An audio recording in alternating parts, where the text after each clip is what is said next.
हरे कृष्णा। आज हम शुरू करेंगे भगवत गीता का अध्याय 2। तो पहला श्लोक 2.1। संजय ने कहा, करुणा से व्याप्त, शोक युक्त, अश्रुपूरित नेत्रों वाले अर्जुन को देखकर मधुसूदन कृष्ण ने ये शब्द कहे। तो पहला अध्याय हमने जैसा देखा, शुरू में धृतराष्ट्र ने अपने सचिव संजय से प्रश्न किया कि युद्ध भूमि में, धर्म क्षेत्र कुरुक्षेत्र में मेरे तथा पांडु के पुत्रों ने क्या किया। उसके बाद दुर्योधन ने दोनों तरफ की सेनाएं असेस की, फिर दोनों पार्टीज़ ने अपने अपने शंख बजाए, और उसके बाद अर्जुन के कहने पर जब भगवान श्री कृष्ण अर्जुन को दोनों सेनाओं के मध्य ले गए तो वहाँ पर अपने परिवार और मित्रों को देखकर वो बहुत दुखी हुआ, और उसने उन सबको मारने के बाद जो इम्प्लिकेशंस, जो परिणाम सामने आ सकते हैं, उन पर चर्चा की।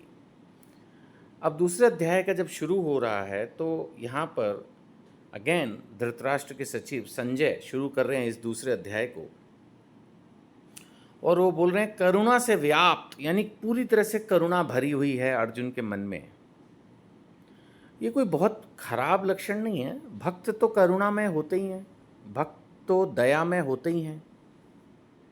वो हर एक पर कृपा करने की कोशिश करते हैं, सबको बड़ी जल्दी क्षमा कर देते हैं। एक्चुअली करुणा कैसे आती है? करुणा आती है जब हम बहुत सॉफ्ट, है ना, बहुत सॉफ्ट हृदय के व्यक्ति होते हैं, शांत नेचर के, तो दूसरों के प्रति जल्दी दया करते हैं, उनकी हेल्प करने की कोशिश करते हैं, उनके दुख से दुखी होते हैं और सोचते हैं कि किस तरह से ये सब अच्छे हो जाएं, पूरा विश्व अच्छा हो जाए। तो ये करुणामय फीलिंग जो है, यही फीलिंग तो है जो बड़े बड़े लोगों को इतना काम करवाती है, इतनी मेहनत करवा देती है, जो सोशल लाइफ में आगे हैं, क्योंकि वो करुणा से व्याप्त हैं।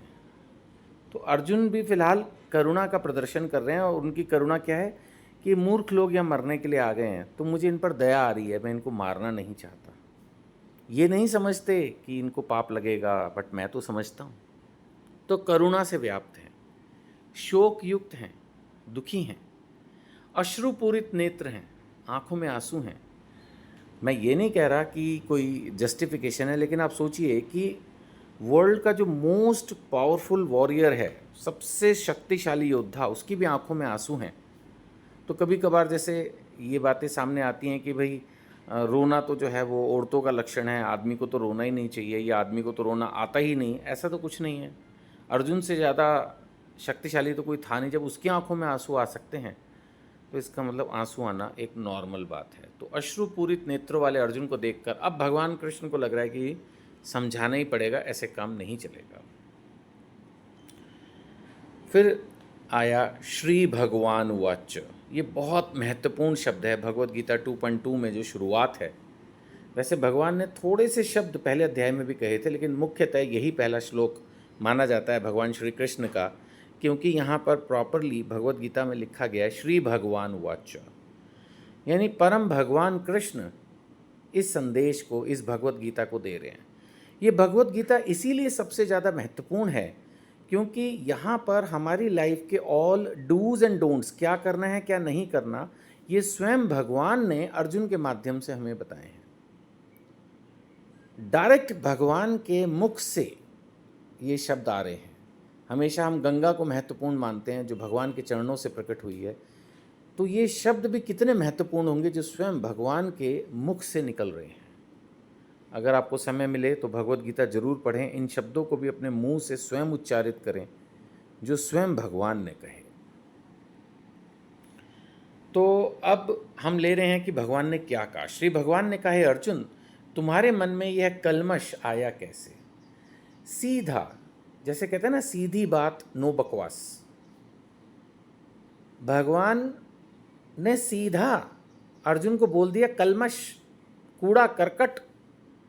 अर्जुन को में भी महसूस हो रहा हो कि मैंने कितनी अच्छी अच्छी बातें कही, परिवार कल्याण, अवांछित संतान, स्त्रियों की सुरक्षा, कुल धर्म, संस्कार, पुरखे, पतित, कितने टॉपिक्स के ऊपर अर्जुन जी ने चर्चा की, तो कोई आदमी सोच सकता है कि अर्जुन तो बहुत महान है या उनकी बातें कितनी अच्छी हैं, लेकिन फिलहाल युद्ध की सिचुएशन में ये सब बातें करने को भगवान ने कूड़ा करकट कहा।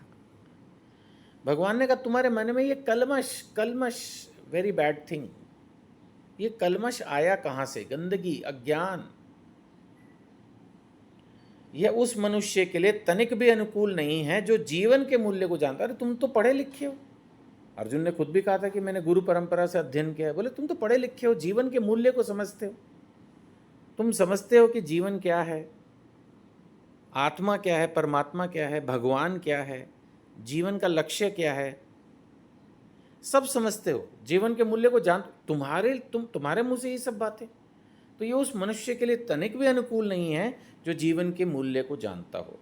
इससे उच्च लोक की नहीं अपितु अपयश की प्राप्ति होती है। आमतौर पर ये माना जाता है कि जो मनुष्य सात्विक जीवन जी रहा है, भक्ति कर रहा है, अगर वो अनुकूल पूरी तरह से सही से भक्ति करेगा, भगवान के अंदर समर्पित होना चाहेगा, तो मोक्ष की प्राप्ति होगी, नहीं तो एटलीस्ट स्वर्ग तक तो जाएगा, उच्च लोक। तो भगवान बोले, मतलब कहने का मतलब ये है कि भाई इससे तेरे को कुछ प्रोग्रेस नहीं मिलनी है, कोई फ़ायदा नहीं होना तेरे को, रादर अपयश, बेइज्जती होगी तेरी। आगे भगवान बताएंगे भी इस अपयश को कि कैसे अपयश मिलेगा। तो भगवत गीता की, भगवान की इंस्ट्रक्शंस की शुरुआत हो चुकी है।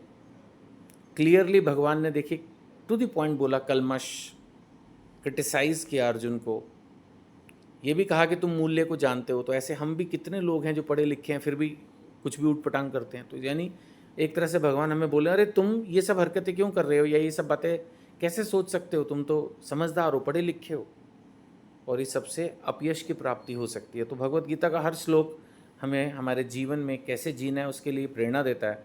ये हमारे ऊपर है कि हम उसमें से कितना अडॉप्ट करना चाहते हैं। ठीक है, इस वीडियो में इतना ही। आपसे प्रार्थना, आप हो सके तो इस वीडियो को एक आध व्हाट्सएप ग्रुप में ज़रूर फॉरवर्ड करें। और अगर आप हमसे जुड़ना चाहते हैं, सारी वीडियोस और भी हम अनेक विषयों पर वीडियो बना रहे हैं, तो आप हमारी व्हाट्सएप कम्युनिटी से जुड़ने के लिए अपना नंबर, इस वीडियो में जो नंबर दिया गया है उस पर व्हाट्सएप कीजिए अपना नाम, और इससे हम आपको अपनी व्हाट्सएप कम्युनिटी से जोड़ लेंगे। हरे कृष्णा।